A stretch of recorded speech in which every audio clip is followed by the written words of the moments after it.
ರೆಕ್ಕೆಯ ಕುದುರೆ ಏರಿ ಬೆಳ್ಳಿ ಬೆಳ್ಳಿ ಮೋಡವ ದಾಟಿ ಬರುವ ನಿನ್ನ ಅಪ್ಪಯ್ಯ.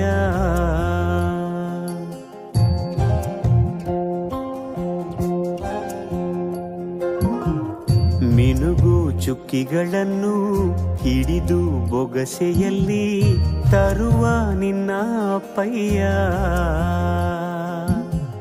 ರೆಕ್ಕೆಯ ಕುದುರೆ ಏರಿ ಬೆಳ್ಳಿ ಬೆಳ್ಳಿ ಮೋಡ ದಾಟಿ ಬರುವ ನನ್ನ ಅಪ್ಪಯ್ಯ.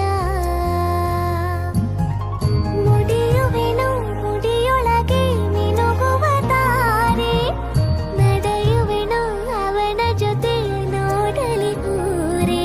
ಕಂದ ಕಂದ ನೀನೇ ಚಂದ ಅಂತ ಅಂತಾನೆ, ನಿನ್ನ ಕೂಡೆ ಕಣ್ಣ ಮುಚ್ಚೆ ಆಟ ಆಡ್ತಾನೆ.